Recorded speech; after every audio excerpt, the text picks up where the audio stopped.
Queria convidar você a deixar aberto sua Bíblia aí, lá em Efésios, lá mais para o final da Bíblia, lá no capítulo 5. Deixa abertinho lá.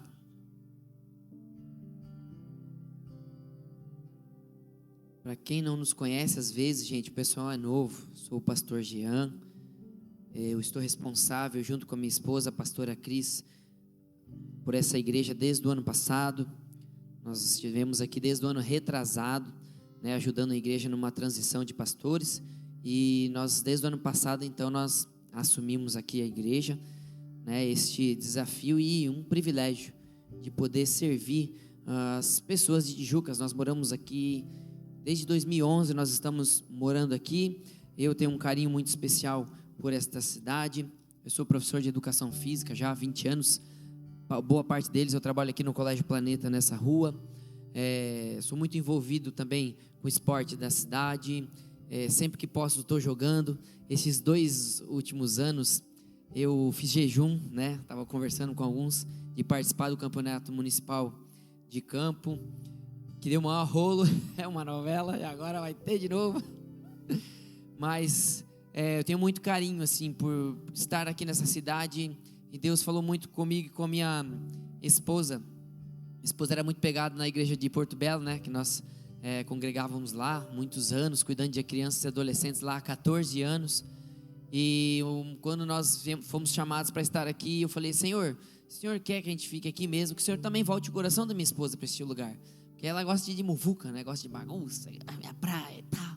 Esses dias ela veio com uma conversa que ela quer agora uma casa no sítio e um apartamento na minha praia. Falei: não quer mais nada, né, filho? Você casou com o professor, né? Para aí, né? Sim, ela é filha do rei, diz ela, né? Filha do rei. Falou: rei, me dá um aumento. Mas eu estou falando isso porque o Senhor nos trouxe aqui. E tudo que nós temos feito aqui na igreja, a gente tem que buscar a direção de Deus, né? A gente, não é as nossas palavras que nos libertam. A gente não vem aqui para falar o nosso jeito, o que a gente pensa. A gente está buscando aqui. E muitas vezes é difícil, porque Deus te testa, Deus te prova, e Deus fala com você de formas diferentes. Tem momentos que Deus vai falar com você claramente, vai dizer: é por ali, vai por ali. Mas tem horas que Ele vai mostrar circunstâncias. Geralmente, toda vez que eu pergunto para Deus alguma coisa, Ele me diz: você já sabe a resposta. E não me responde. E no fundo, eu sempre sei a resposta mesmo. Sabe quando você pergunta para o pai: pai, posso fazer isso? E aí você sabe que o pai vai dizer: não, isso vai te fazer mal, meu filho. Mas mesmo assim você vai lá e fala: pai, posso fazer isso? E o pai diz: você já sabe a resposta. Então comigo muitas vezes Deus fala isso: você já sabe a resposta. Tanto para as coisas boas ou ruins, Deus geralmente fala comigo assim. Ele pode falar com você através de alguém aqui compartilhando a palavra, alguém gravando um som, uma música cristã. Ele vai falar com você através da leitura da palavra. Deus quer falar com você de diversas formas. E para buscar uma palavra para compartilhar com vocês hoje, eu estava me expondo a algumas coisas e eu falei: Deus, o que o Senhor quer falar com o povo? Isso tem sido assim nesses anos, pedindo a direção de Deus. E eu tive uma experiência um pouco diferente e eu gostaria de compartilhar com você o que aconteceu. Então, quando eu fui buscar essa palavra, falei para minha esposa: eu preciso de privacidade. Aí eu vou pro quarto, apago a luz, ligo louvores e fico lá e peço: Deus, eu estou aqui, me mostra, sei lá, uma faísca, uma luz, ou fala um versículo na cabeça, ou mostra uma direção de uma palavra. Eu sempre peço para Deus, mas Deus está falando comigo durante as semanas, durante os dias da semana, e quando chega a hora de preparar a palavra, simplesmente Ele derrama. Eu estava no meu quarto, e eu cheguei lá no meu quarto, apaguei a luz, ficou tudo escuro, e eu fui lá com a intenção de falar: Deus, eu quero ter um momento a sós com você e para você falar comigo. Eu estou me dispondo aqui para ficar quietinho, só te ouvindo. Então eu apaguei a luz, eu sentei na cadeira. Na hora que eu apaguei a luz, eu não enxerguei mais nada. E na hora que eu sentei, eu achei que ia demorar um pouquinho mais, mas na hora que eu sentei, eu só ouvi Deus me dizendo assim: fica de pé. Aí eu fiquei de pé na hora. Falei: poxa, fica de pé? E eu, gente, tenho aprendido uma coisa na minha vida. Deus tem falado algumas coisas para mim. Eu tenho começado a perceber, prestar mais atenção, que é Ele que está falando, que não é coisa do acaso. Presta atenção às vezes quando alguma coisa acontece e você já tinha a impressão que aquilo ia acontecer, se não é o Espírito Santo falando com você.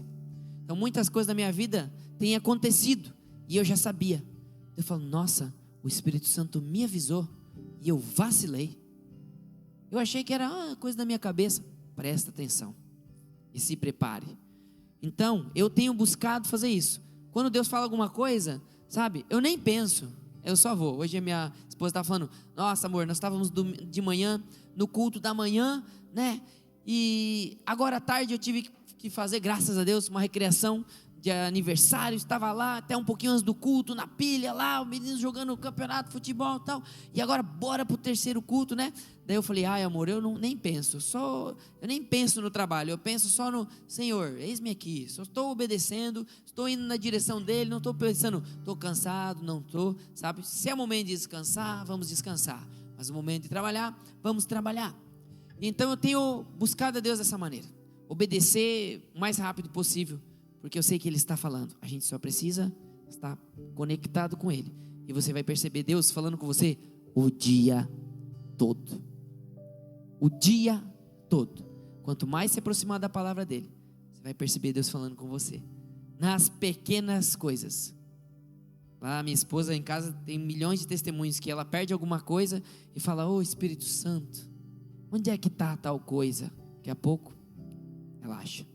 Ela fica procurando, não acha. Dela, ô Espírito Santo, onde é que está? E o Espírito Santo fala, e ela vai lá, tal lugar. Pois ela vai lá e acha. Sabe, é uma experiência com Deus isso. Então eu estava lá no quarto. Quando eu sentei, eu ouvi, se levanta, fala Adonai. Poxa gente, que coisa estranha, né? Eu me levantei, tudo escuro, e falei, Adonai. Aí eu ouvi assim, quando eu falei Adonai, eu olhei assim eu senti um pouquinho de luz na janela. E daí, quando eu falei Adonai, eu percebi aquele pouquinho de luz, bem fraquinho. Aí quando eu percebi a luz, eu ouvi assim, vai até a luz.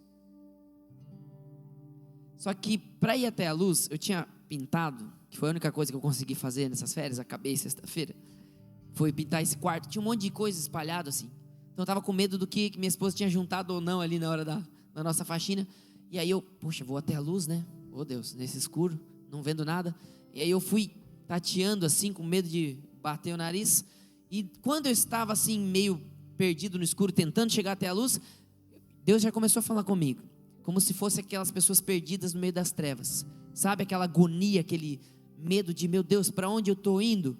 Quando eu cheguei perto da luz, eu ouvi assim, olha para trás. Eu olhei para trás. Aí eu vi a silhueta assim da porta, toda brilhosa, que era a luz que estava ligada do outro lado. Mas eu não vi ela quando eu estava ali, quando eu apaguei a luz. E daqui a pouco eu olhei aquela silhueta, e daí os meus olhos já acostumados, né, com o escuro e com a luz que estava ali, porque você sabe que os olhos se acostumam ali com a escuridão, e se tiver um pouco de luz, você começa a enxergar tudo. Então foi como se eu me aproximasse da luz e eu começasse a enxergar tudo, mesmo naquela escuridão que eu não enxergava nada. Eu comecei a enxergar tudo, enxergando tudo mais claramente. Não era tão claro como a luz ligada, mas eu tinha condições e segurança de continuar a minha caminhada. E eu vi que tinha outras luzes espalhadas por aí. E aí então, não contente, eu achei pronto, terminou a experiência. Aí Deus me falou, pesquisa o que é Adonai. Aí eu falei, poxa, mas eu já preguei aqui sobre Adonai, os nomes de Deus. Lembra aquela série Yahvé que nós fizemos e tal? E eu falei sobre Adonai, mas me veio bem assim, ele deve ter uma surpresinha para mim. Aí eu fui lá, pesquisei mais a fundo Adonai, e aí eu encontrei que Adonai é um termo usado para não chamar Deus de Jeová, Yahvé, que na verdade não tinham vogais, que os judeus não colocavam porque era como se fosse um desrespeito falar o nome de Deus. Então, por respeito, eles usaram uma outra palavra, que em outra língua ali, traduzida ali, é kurios, que é Adonai, que é Senhor ali, tal, e outras coisas. E aí eu fui pesquisando a fundo a palavra Adonai, então que significava meu Senhor, ou meu Senhor Deus. Então é um termo de origem do hebreu, né? Meu Senhor Deus, onde era uma época onde tinha muito idolatria. Então eles usavam isso daí para falar e chamar e orar ao único e verdadeiro Senhor. Então eles falavam Adonai, toda vez que eles iam falar com o verdadeiro Senhor. Nossa, daí eu falei, Senhor, era como se Deus estivesse falando para mim assim, no começo da conversa: levante-se e clame a Adonai, a autoridade do verdadeiro Senhor, do verdadeiro Deus. Não era só empresa, oh meu Deus, não, ele queria que eu falasse algo mais profundo. Adonai, meu Senhor, aquele que tem toda a autoridade, aquele que é o verdadeiro Deus. E aí então, gente, depois de remoer tudo isso, né, eu fui sentar e falar, tá bom, Deus, agora partes por partes. E Deus foi me mostrando alguns pontos de todas essas experiências que eu vivi ali, uns 3 metros de ida e volta no meu quarto. Então, Tomé, quando ele estava, sabe aquele discípulo de Jesus que só acreditava vendo? Jesus morreu, ressuscitou, voltou e apareceu aos discípulos, mas Tomé não estava lá. E Tomé não viu Jesus. E eles falaram que viram Jesus e Tomé não acreditou. E Tomé disse assim, eu só acredito se eu puder tocar nele, nas suas marcas, nos seus cravos, no seu lado e tudo mais. E aí, olha o que aconteceu. Jesus aparece para Tomé. E lá em João, vou mostrar para vocês aqui, no capítulo 20, no versículo 27 a 29, a gente vai ver o que aconteceu. O que Tomé fala para Jesus aqui. João capítulo 20, vamos mostrar aqui. Ele diz assim, e Jesus disse a Tomé, coloque o seu dedo aqui, veja as minhas mãos, estenda a mão e coloque-a no meu lado, pare de duvidar e creia.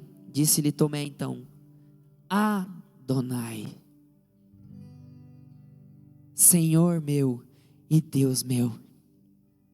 Então Jesus disse, por que me viu, você creu? Felizes os que não viram e creram. Quem é que não viu Jesus e creu? Nós. Jesus diz assim, vocês de Tijucas, felizes vocês que não me viram e ainda assim creram. A Bíblia diz que sem fé é impossível agradar a Deus. E quando você tem fé nele, você começa a viver experiências com ele. E você vê que não tem nada a ver com religião, uma placa de igreja. Tem a ver em conhecer o Pai Celestial, Adonai, aquele que nos criou. Então, Deus me mostrou alguns pontos com relação à experiência. E o primeiro ponto é, se disponha a estar na presença de Deus. Se dispor, sabe? Quando você namora alguém, você se dispõe a se encontrar com ela, a estar com ela, até mesmo em família, pessoas que você ama. Você se dispõe, você tem que dispor tempo para se dedicar àquelas pessoas. Com Deus não é diferente. Então, Deus nos chama para a sua presença todos os dias. Mas para isso, para nos dispormos, para ir para a direção de Deus, para estar na presença dEle, nós temos que admitir os nossos pecados. Nós temos que admitir que nós temos falhas, que erramos e temos que nos arrepender. Sabe, a Bíblia fala que o pecado nos afasta de Deus. Deus ama a gente. Deus não quer a gente longe, Ele quer perto, porque Ele é um Pai perfeito, um Pai que nos ama. Ele está sempre de braços abertos. Mas a gente precisa dizer, Senhor, me perdoa pelas minhas falhas. Eu me arrependo daquilo que eu fiz de errado. Senhor, eu quero buscar a Tua presença. E aí você começa a clamar. Você começa a se dispor. Você se esforça para isso. Jeremias, lá no capítulo 29, eu quero mostrar para vocês. Capítulo 29, no versículo 13 e 14. A Bíblia diz assim, vocês me procurarão e me acharão, quando me procurarem de todo o coração. Eu me deixarei ser encontrado por vocês, declara o Senhor. Então Deus já está dando a dica. O que eu faço para buscar Deus? Me procure. Como que nós podemos procurar Deus? Esse é um momento.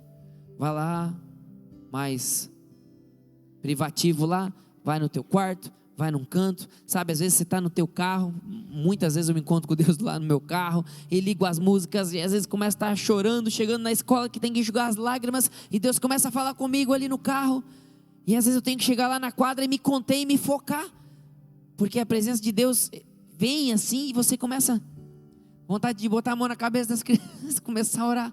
Oh Deus, abençoa essa criança, porque eu sei o que ela está passando, eu sei o que a família dela está sofrendo. Minha vontade é parar lá e começar a falar: Deus, derrama através da minha vida sobre a vida dessas crianças. Mas eu preciso ser ético no meu trabalho. Pode ser que alguém não goste, então eu faço isso antes deles chegarem.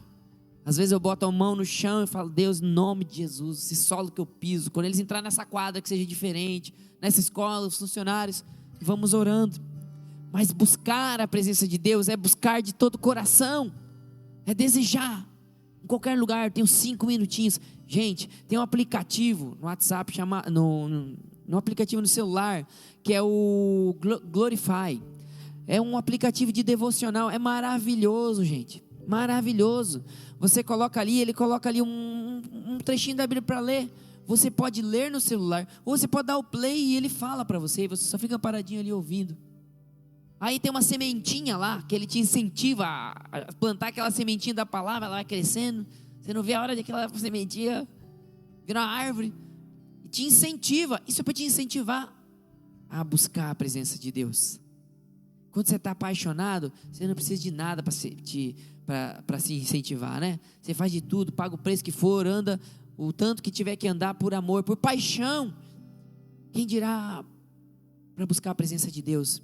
Então a primeira coisa, buscar a presença de Deus, clamar a Ele, reconhecer a autoridade, Ele dizendo Adonai. O segundo ponto é: clame a autoridade maior, clame reconhecendo a grandiosidade de Deus e sua autoridade. Comece clamando ao Senhor Deus, e Ele te mostrará a luz, assim como Ele me mostrou. Adonai, o que Ele estava querendo que eu tivesse experiência? De dizer: Senhor, oh meu Deus altíssimo, o maior de todos, o verdadeiro Senhor. E aí Ele faz o que para a gente? Mostra a luz. Não é a luz da janela, é a luz que nós precisamos enxergar, para não andarmos nas trevas. Meu Deus, para onde eu vou agora? O que eu faço com a minha vida? O que eu faço com os meus negócios? O que eu faço com os meus relacionamentos? Clame ao Senhor, o verdadeiro Adonai. Clame a Ele, é só falar com Ele. Onde você estiver, é só dizer: Deus, eu estou aqui, meu Deus, fala comigo. Eu clamo o teu nome, eu reconheço tua autoridade. E aí você vai começar a ter experiências com Deus. Talvez não vai ser na hora, mas clame, porque Ele diz: serei achado de vós. Ele vai se deixar encontrar. Sabe o pai brincando com o filhinho de esconde-esconde? E aí o pai se esconde num lugar e deixa os pés para trás, só para o filho ver. E ele chega lá e fala: te encontrei, papai. Assim é Deus. Ele quer que a gente encontre Ele. Ele quer, mas nós precisamos buscá-lo, porque é uma decisão nossa.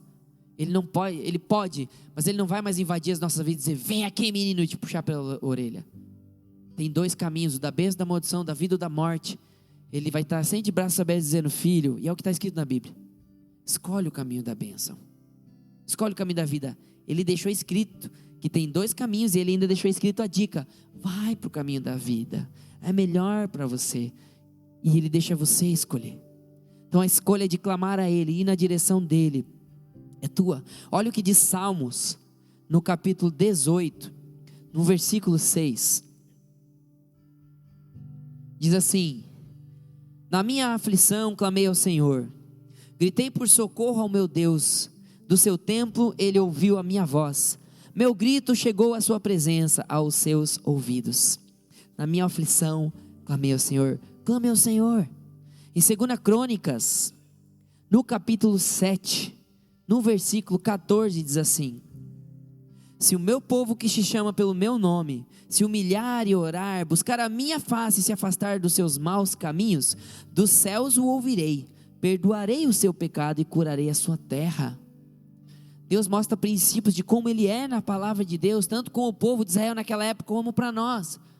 Se meu povo que orar, que clamar, que se arrepender dos pecados, eu ouvirei, perdoarei, curarei. Olha como Deus quer nos abençoar. Então clame a autoridade maior. E o terceiro ponto é: vá até a luz da palavra de Deus. A Bíblia diz que ela é lâmpada para os meus pés e luz para os meus caminhos. Por que eu tenho que me expor à palavra? Porque é religião. Não, porque eu quero ter um relacionamento com Deus. E é aqui que está escrito sobre Ele. Se eu quero conhecer Ele, eu tenho que ler a Bíblia, para poder correr na direção dEle. É disso que se trata. Conhecer Deus através da sua palavra. Então vá até a luz da palavra de Deus, caminhe na direção da sua luz, e Ele abrirá os seus olhos, assim como Ele abriu os meus olhos naquela experiência no quarto. Ele vai abrir os seus olhos para todas as coisas da vida. João, no capítulo 14, no versículo 6, João capítulo 14, no versículo 6, Jesus respondeu assim: eu sou o caminho, a verdade e a vida. Ninguém vem ao Pai a não ser por mim. Então o caminho até a luz é Jesus. Por isso que nós aceitamos Jesus. Jesus, eu te aceito, eu reconheço que você morreu por mim, te recebo, seja o meu Senhor. Não quero mais servir as trevas, eu quero servir a luz, eu quero te servir. Eu recebo Jesus no meu coração, e através dele então eu tenho acesso ao Pai. A Bíblia diz que o único mediador, aquele que está no meio, que faz essa conexão entre Deus e o homem, é Jesus. Por isso que nós temos que ir até Jesus, para termos essa conexão com o Pai. João, no capítulo 8, no versículo 31 e 32, nós vemos da onde veio o nome da nossa igreja. E lá diz assim: disse Jesus aos judeus que haviam crido nele: se vocês permanecerem firmes na minha palavra, verdadeiramente serão meus discípulos, e conhecerão a verdade, e a verdade vos libertará. Então nós temos que permanecer na palavra, nesta palavra, não na palavra do pastor Jean, é na palavra de Deus. Se permanecermos nesta palavra, verdadeiramente nós seremos discípulos de Jesus. E aí, quando você é discípulo de Jesus, você conhece a verdade, e esta verdade é que te liberta, não são as pessoas. Por isso muitas vezes a gente tenta arrastar as pessoas para a igreja, puxando pela orelha, vamos. Eles não vêm.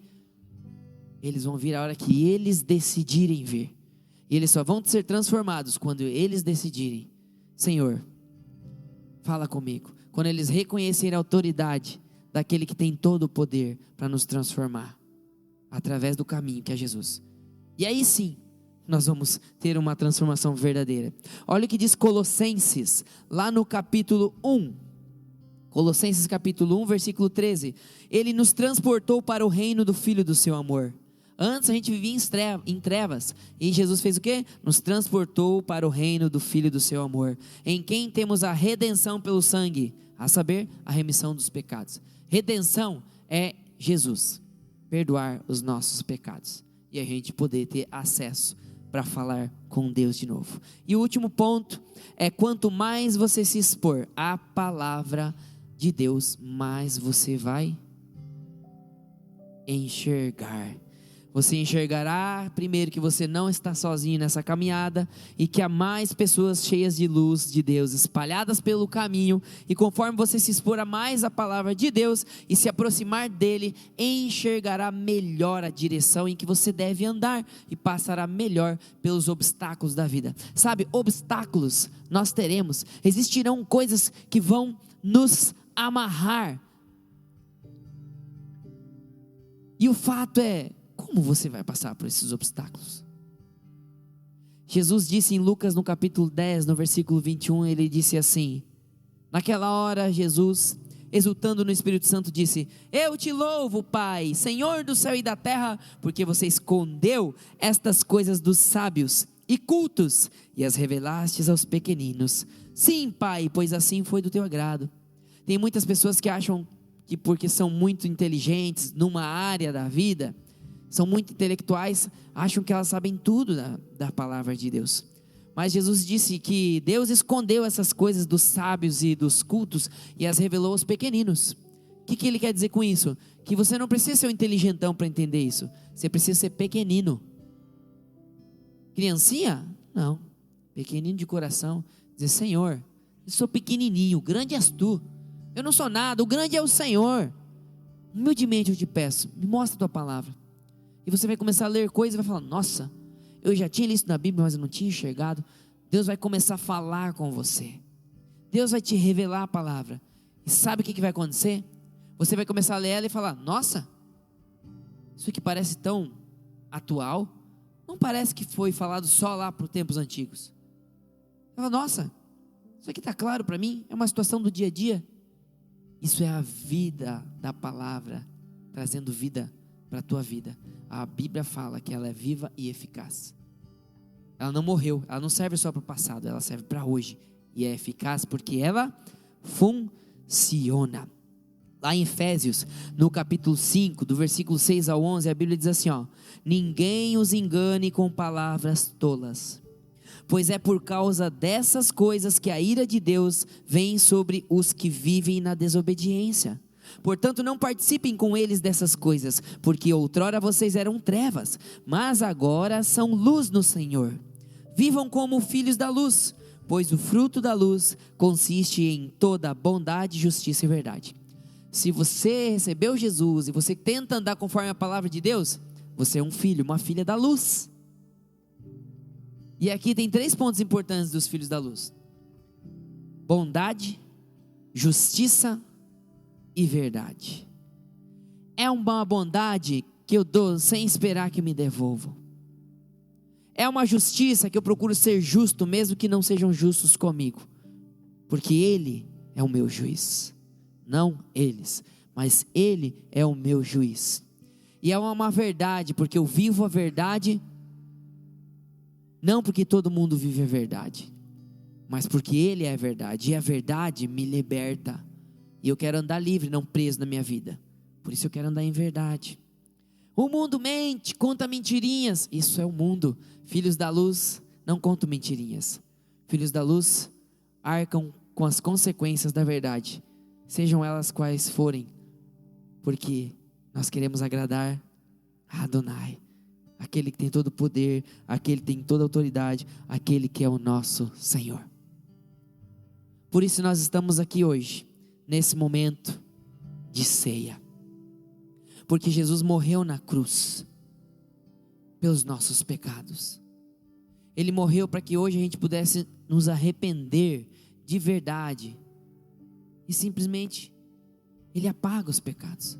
Você pode errar o que for na tua vida, mas se em algum momento você quebrantar o teu coração e falar: Deus, me perdoa, e Deus vê o arrependimento do teu coração por causa do sangue de Jesus derramado na cruz, Ele apaga tudo, e Ele deixa você continuar dali para frente. Não é Ele quem fica lembrando dos teus pecados do dali para trás. Esse é o diabo, que é o enganador, que é o acusador, que é mentiroso. Se você nesse ponto da tua vida se arrependeu do que você fazia de errado, e daqui para frente vier alguma lembrança, tenha certeza que é o inimigo te lembrando. Aí você vai lembrar para ele e vai dizer: ei, eu não te sirvo, eu sirvo a Adonai, eu sirvo ao Senhor, aquele que tem todo o poder, que tem toda a autoridade. Eu posso errar, mas eu não sou o erro. Se eu errar 1000 vezes, eu vou tentar fazer o quê?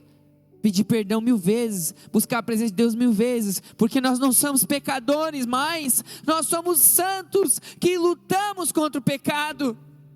Se você pensa: Senhor, pastor, eu sofro muito com tentação, e eu vivo lutando, amém, meu irmão, amém, minha irmã, viva lutando, porque você só perde quando você para de lutar.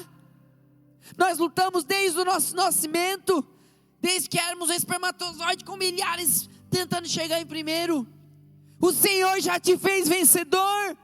Você é filho da luz, você é escolhido por Adonai, desde o ventre da tua mãe. É Ele quem te escolheu, é Ele quem te chama, não para vir numa igreja, mas para entrar mais profundo na palavra dEle, para buscar a presença dEle.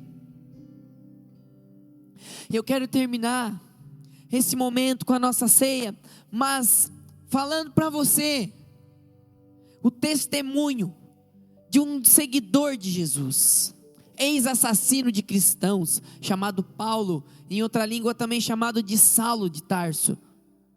E ele aqui está diante de um rei, fazendo a sua defesa, porque antes era ele quem perseguia os cristãos, seguidores de Jesus Cristo, para os matar, para os atormentar. Ele saía até para outros países para fazer isso. Mas de repente ele tem encontro com Deus, e a Bíblia diz que ele é o Verbo, e aqui nós temos o Verbo, a palavra de Deus, e ele tem encontro com Jesus, e aí agora é ele que está sendo julgado, por aqueles religiosos que ele era um, por estar brilhando a luz de Jesus. Então, se você tiver a tua Bíblia aí, abre lá em Atos no capítulo 26, por favor. Nós vamos colocar aqui na tela também para você acompanhar, no capítulo 1, no capítulo 26, no versículo 1.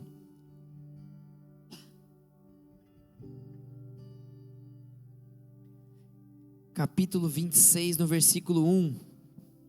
Paulo está discursando, fazendo a sua defesa perante o rei Agripa. Minha versão aqui é NVI, talvez fique um pouquinho diferente da tua. Mas olha só o que ele diz. Então Agripa disse a Paulo, o rei Agripa: você tem permissão para falar em sua defesa. Imagina um júri. A seguir Paulo fez sinal com a mão e começou a sua defesa.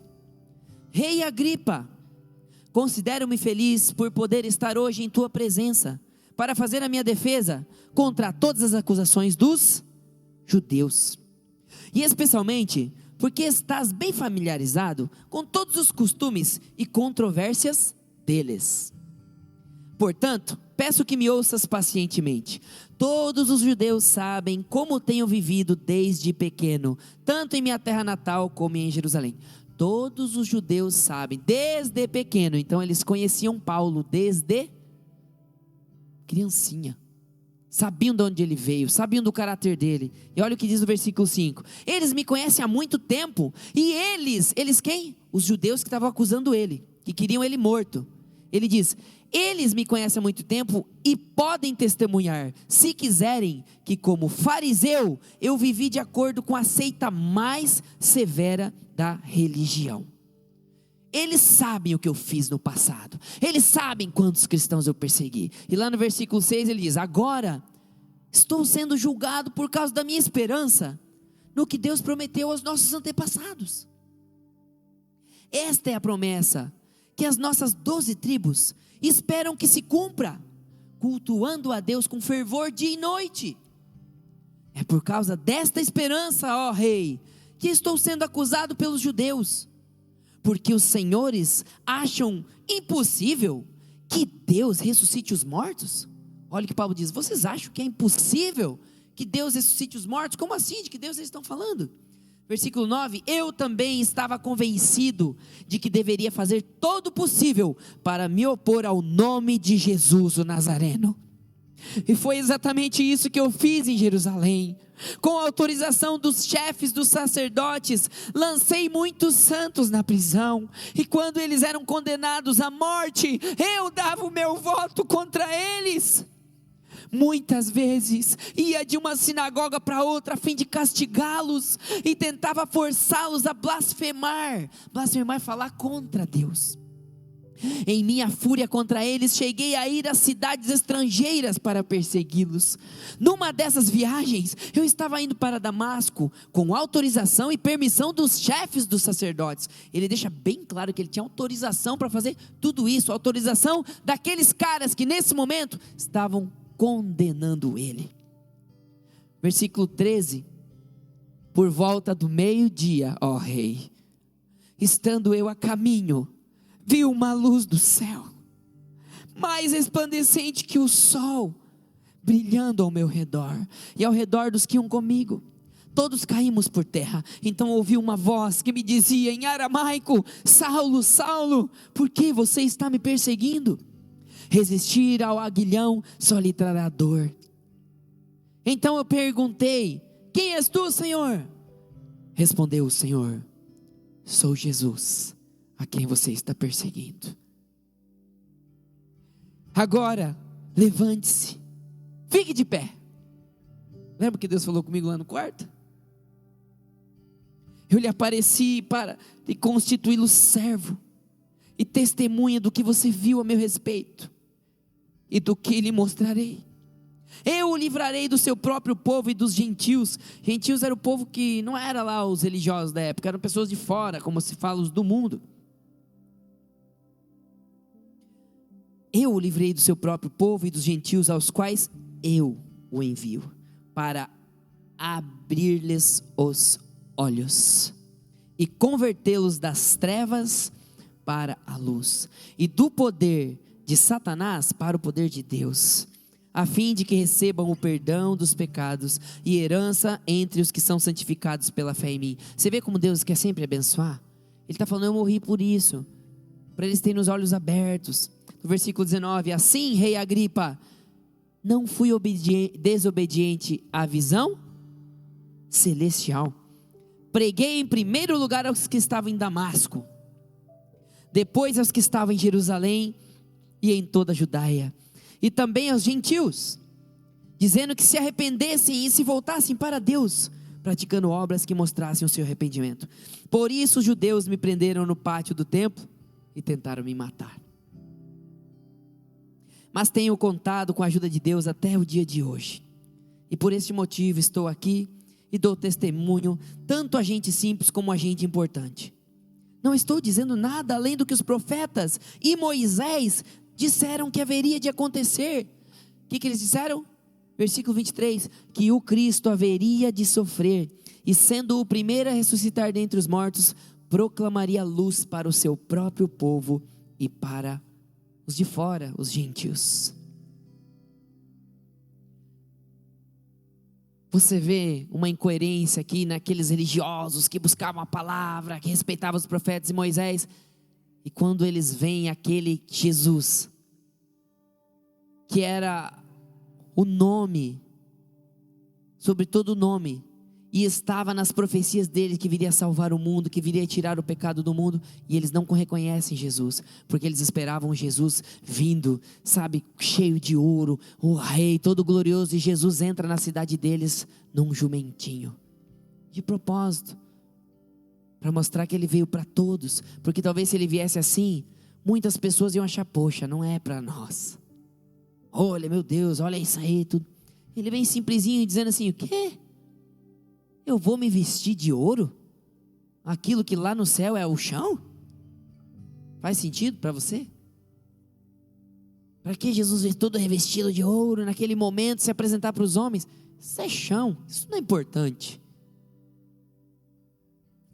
Então Jesus vem. E sabe o que acontece então? João no capítulo 3, no versículo 19. E a condenação é esta, que a luz veio ao mundo, e os homens amaram mais as trevas do que a luz, porque as suas obras eram más.